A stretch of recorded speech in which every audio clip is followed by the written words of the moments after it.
Hi, it's Linz from Sweet Natured, and today we're counting down our top 5 cruise lines for food. As always, I'm joined by Marky. Hello. So yeah, top 5 countdown. Who's going to be number 1? Let's see.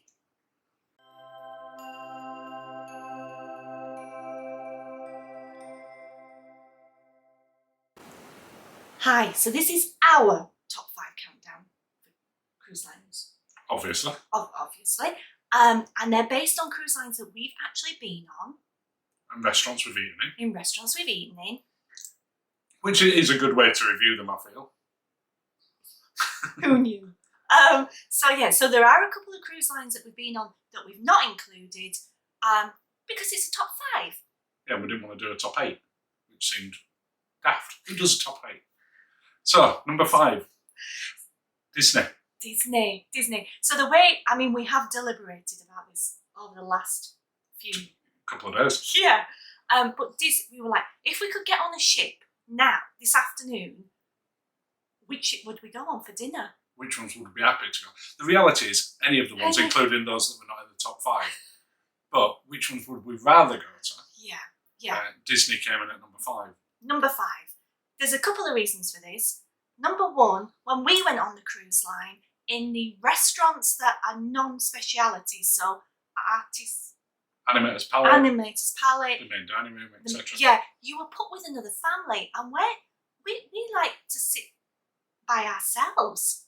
Now, for some people, they prefer to get on a cruise Yeah. and sit with other people and mingle. That's not us. We like our own company. Yeah, and we like to see people in the bar and things. But when we're eating, we like to share food. We tend to order different things so that we can, try each other's, and that can be a bit weird for people when they're when you're passing the food across the table to each other. Yeah, and going, ooh, that's good. So yeah, that's why we've got it at number 5. It is, but this is about the food. Yes. Not about the tables. Yes. Not Disney is by far the best themed of all of the cruise ships. Definitely. Not surprising given No. it's Disney. And it's very pricey though, that has to be said. It is. If I remember right, certainly when we went on it, there was only one upcharge one, which was Paolo. Paolo? Yes. Paolo. Yeah. And that was adults only, I think, as well. Yeah, I don't remember children being in No, I think it was their romantic restaurant. And it was lovely. It was smart casual dress, so you had to dress for dinner. It was lovely, but they're in at number 5. So, number 4. This is going to be controversial. So controversial. Because yeah, but they still made the top 5. They made the top 5, and we went on them at a time when the world was weird. The world is still pretty weird, but it was more weird. It was even weirder. So, Princess. Now, when we went on Celebrity, everyone asked us, have you been on Princess? The food is amazing. So it built it up for us. And the fact that we'd had 3 cruises cancelled before we eventually got on one. Yeah. And not all due to the pandemic. Lots of different other reasons that they cancelled on us. Yeah. So it was just built up, I think, a little bit more than it could ever achieve. Yes. Having said that, it's got some outstanding restaurants. You love Sabatini's. Sabatini's, I'm not a massive Italian restaurant fan. No, you're not. But Sabatini's is phenomenal. You loved it. The family atmosphere in there. The food was outstanding every course. You really enjoyed it. For me, it was the best restaurant on That's not Princess. the one you were expecting to like. No, it's not. You were just going to appease me, basically, because I love Italian food. That and to get some content for the channel. But my expectation before we got on was that I would prefer Crown Grill. Yeah. So Crown Grill being their steakhouse. Their signature steakhouse. Fantastic reputation. Yeah. We knew people that had been in there before we did. Mm-hmm. On it's legendary.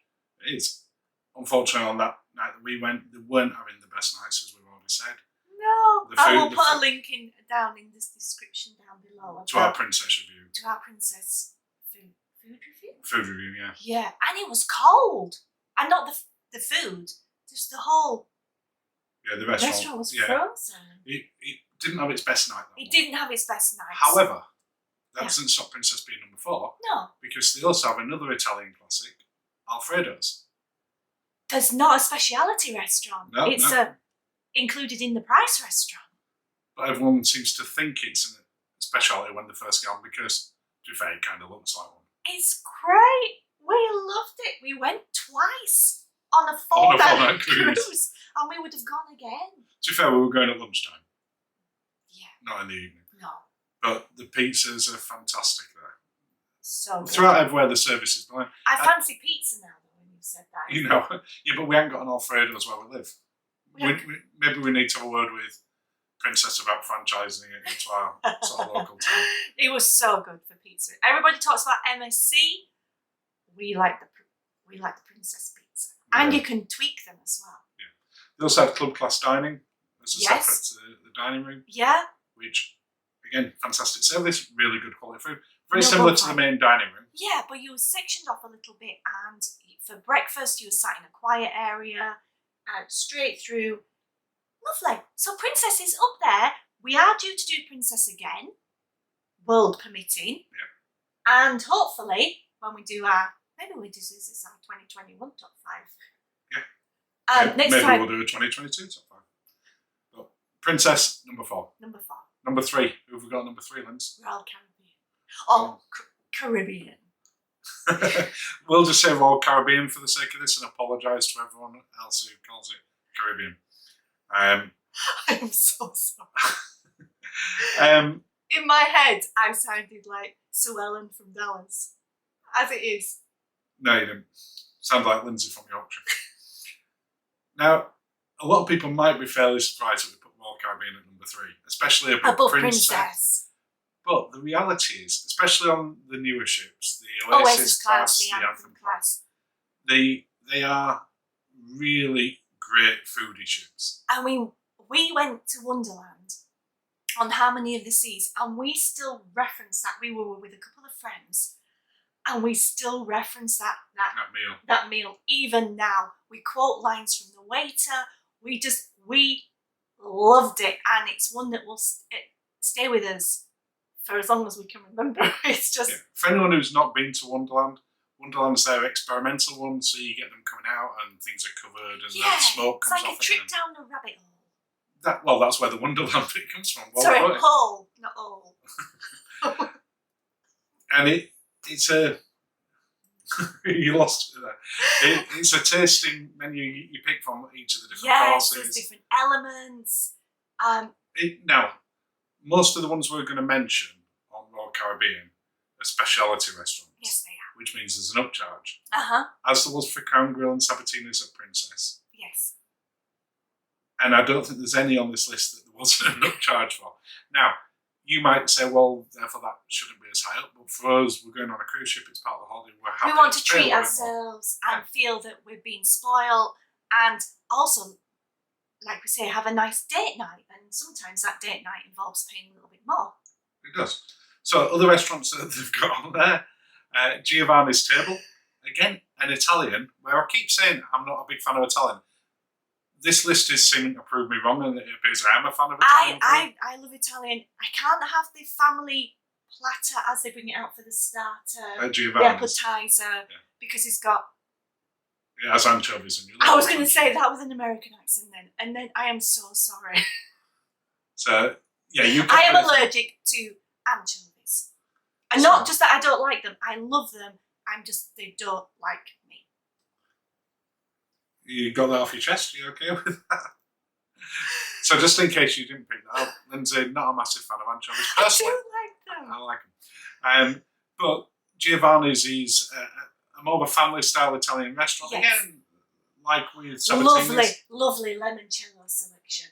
Amazing limoncello cocktails. Oh, yes. The first time we went into there, they kept bringing them for us. And we were absolutely... slaughtered. Yeah, we were drunk. Yeah. Very, very drunk. Brilliant restaurant, well worth the upcharge. Yeah. You've also got teppanyaki. Oh, and Izumi. And Izumi. So you've got a sushi restaurant and a Japanese. And then the Oasis class, 150 Central Park. That's lovely as well. And the salt menu selection thing they give you. You feel fancy as soon as you walk through the door. It is. And on top of that, you've got things like chops. Chops Grill, yes. You know, that didn't even make it into that little French list onion soup. On top of that, on some of the other ships now, so we're not putting them into our list. Yeah. But you've got barbecue ones, you've got specialty seafood restaurants. Yeah, we love. Yeah, Royal Caribbean are doing some good stuff on. I was going to say it again, Caribbean. I'm so sorry. So, number 2. Yes. We're staying in the Royal Caribbean family. Yes, we are. Who's number 2, Linz? Celebrity.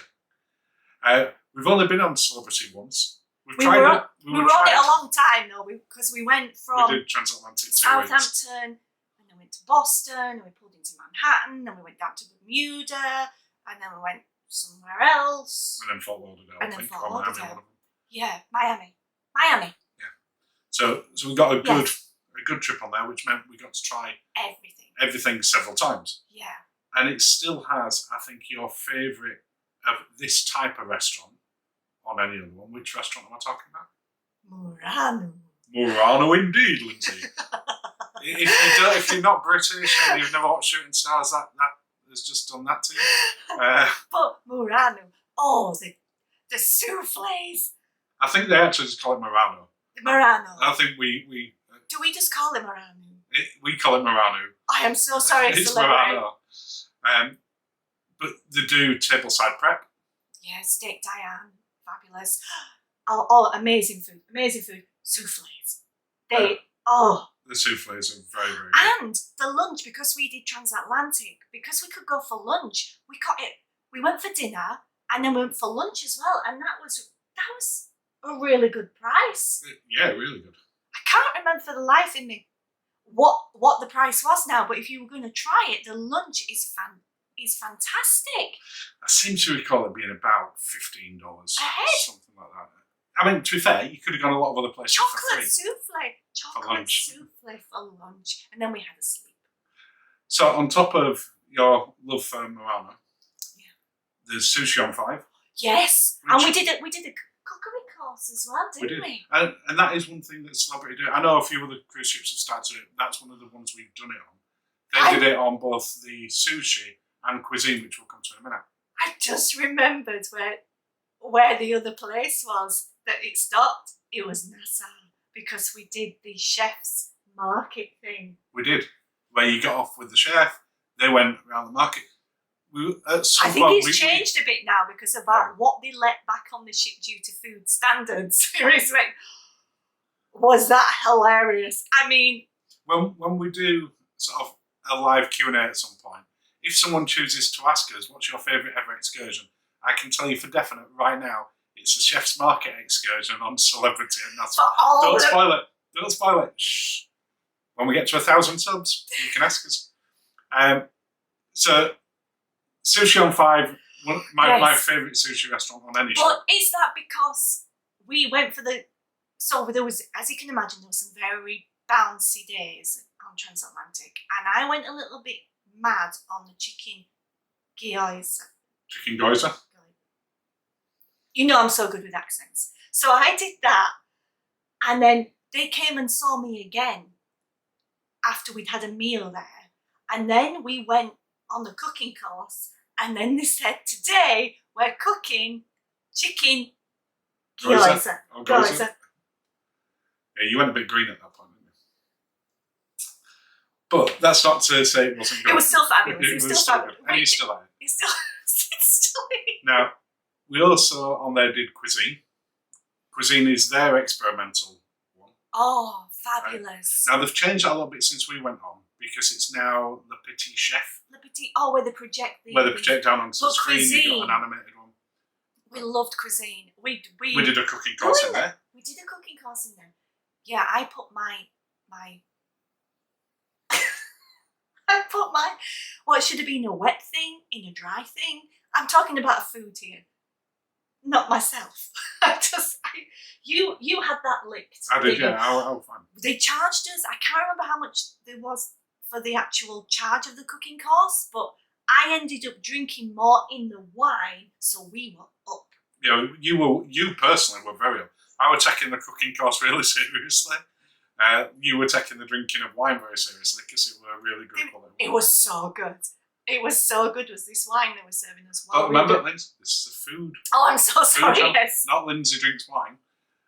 We also have on there, this is why it's number 2, Tuscan Grill, another Italian. Yes. Oh, yeah. Yeah. It's in a great location on the back of the ship. On the back of the ship. On the ship we want. Yes, on the clips.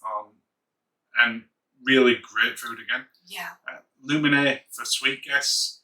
We were sort of, this is before we went sweet, isn't it? Yeah. So we were in mini sweet. But we didn't eat in there.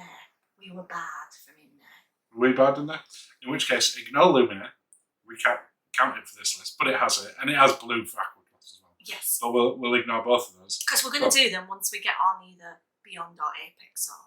Whichever one we're on next. Yeah, we can do. Yeah. So, Celebrity was number 2. Yes. Well done, Celebrity. Yeah, well done. Who's number 1? Oh, should I do a drum roll? Go on then. I bet you can. Let me just put my wine in a safe place. Or what we could do, no one...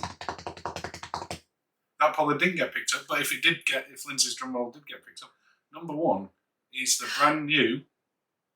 Scarlet Lady Virgin Voyages. Oh! And the reason being is, none of the restaurants are speciality, even though they provide the same service and food quality as all those restaurants that we've talked about. Well, they are all speciality. There's just no upcharge. And there's no main dining room. So you're not, we can date night every night. It was... Well, and it's not only the fact that there is no upcharge on them, the food quality level. Oh, it was amazing. We were so surprised. Yeah, and if you have seen our food and restaurant review for Scarlet, if not, we'll put it in the comments below. But it is just a phenomenal cruise ship for food. Yeah. We'll cover off a couple of the restaurants. Yeah. So start off with Pink Agave. A little bit. They're Mexican. Yeah, but high-end Mexican. It's not... What's that little Mexican takeaway kind of thing? Like fast food? It's not like a Taco Bell, is that what you mean? It's not like a Taco Bell. It's a proper high-end Mexican restaurant. With some fantastic... It has a margarita bar. Really high quality. So good. You then got The Wake. Yes, which is their steak and seafood restaurant. Again, our experience of that, it was great, but it wasn't Crown Grill. No, but it wasn't as But I feel we might have added to that, though. Yeah. Definitely. Yeah, The Wake also has a fantastic... Everyone talks about Razzle Dazzle, the vegetarian restaurant. I haven't finished with Wake. You're jumping on the vegetarian. I haven't finished talking about the meat place. I'm not vegetarian. So we'll go back to The Wake just for a second, because The Wake, as well as having a fantastic place in the evening, and it's kind of your Crown Grill, your chops, your steak and seafood, really good. It also has a brunch in the morning. Yes. Now I say in the morning. The brunch was The brunch starts from when it starts through to middle afternoon. And you've got mimosas and everything else like that, but you can have steak and eggs and lots of other stuff for breakfast. And that set its level for The Wake. So our expectation for the evening then was even higher than it was, and it didn't quite reach. Yeah, we should have done dinner first. And then if we'd have done dinner first, we'd have thought it was fantastic. And then brunch was amazing. Yeah, it's just... So now you've started on the vegetarian one. Should we talk about Razzle Dazzle? Razzle Dazzle again. Phenomenal. Is this the first cruise line we've been on that had a dedicated vegetarian restaurant? I think it might be. I'm struggling to think of it. I think it might be. In the comments below if you're aware that any of the other 4 have. I can't think of it. No, I don't. I think it is, yeah. Some people might be put off going to a vegetarian restaurant. Neither of us are vegetarian. Well, that's obvious. Yeah. But they also do have naughty dishes, as they put it on the list. For non-vegetarians. So if you want to go in there with vegetarians and you still want to have something meaty, you can. We do try and it's not that we're adverse to vegetarian food. We go to vegetarian restaurants, but it was really good. We went in there for breakfast. Yeah. Because we were only on Scarlet Lady for 4 nights. Yes. We didn't get a chance to go in the evening. No. So we didn't try that side of it, which meant we also missed out the Red Bar, which is their dedicated bar, and there were some really great cocktails. Yeah. But Gun Bay, amazing. Again, if that was a speciality restaurant, that would be $45 a head. And gumbe is their Korean barbecue where you cook at your own table. So you have a barbecue in the middle of the table. Not with flames. What's the other one? And the other one is extra virgin. Extra virgin is the Italian. No, there's another restaurant that I really loved. Test Kitchen. Test Kitchen! Which is their equivalent of Wonderland. Yes, but with a more... But in a different way. In a sort of more slick, chrome, glass, marble kind of way. Whereas Wonderland is all velvet, gold. Test Kitchen for me is what... If you had it in a really fancy part of Manhattan, and you had an experimental, that's what Test Kitchen would be like. Yes. Whereas Wonderland is more almost theme park-esque. That is not to put it down. There's also some amazing theme park restaurants. There is, but no, I know what you mean. You know what I mean? Yeah, it's more like like we said, it's Wonderland is a trip down the rabbit hole, whereas Test Kitchen is experimental, and they pair it with, they have wine pairings or cocktail pairings or beer pairings, I think. But it's really hard to find fault at all with Virgin Voyages food. And it might come across because we've obviously done a food review and it did, no spoilers, it did well on that we're almost sponsored by Virgin. We're not. We paid for everything ourselves. And the thing is, I think the reason why we're so enamoured with it is because when we booked, because we did a Princess cruise and then we did a Virgin cruise. Only a couple of days apart. But we had very high expectations for Princess because they're long established, they know what they're doing. Everyone we saw on Celebrity said you need to do Princess. So we had such high hopes for it. And Virgin was like new, a disruptor. Yeah. We were not necessarily thought, well, we like cruising, are we going to like Virgin because they want to attract a new market? But we didn't have anyone to tell us how good their food was because it had only gone out on one cruise before ours. And when people had been on it before as a little bit of a test cruise. When it had the press when it was in Southampton and Liverpool, everybody sort of went razzle-dazzle. They didn't get to really experience some of the others. So, yeah, I mean, as you can tell, we love food. We love cocktails. We love spoiling ourselves. Virgin number one. So our 2021 cruise line of the year for food is... I'm not doing the drum roll again. No. Plus we've already told people. The 2021 cruise line of the year for our food, for Sweet Nature, is Virgin Voyages Scarlet Lady. Oh. Now, we could just say Virgin Voyages, but they've only got one ship out at the moment, so we're going to be more specific. Yeah. We will do this again in 2022. Yes, hopefully and we've got some. I mean, the world, but we've got some lovely cruises lined up, taking us really up to like 2024. Yeah. Because if you love cruising, you either book them really, really early or really, really late. So that's what we've done. So we've got those booked up. So yes. There'll be plenty more of these to come. Yeah. So. And that's it. That wraps up this top 5. So. Cheers, everyone. Cheers. Cheers, Linz. I want to chink again. You want to chink it? Oh, there we go. That was lovely. Please do subscribe to the channel if you haven't done already. If you have, thank you. Thank you so much. If you can give it a like as well, all better. It does help the channel grow. We are still new. We're still finding our feet. And we do appreciate any comments. So please do put them in down below. And we'll see you on the next video. Have a lovely day. Have a lovely day. Thank you.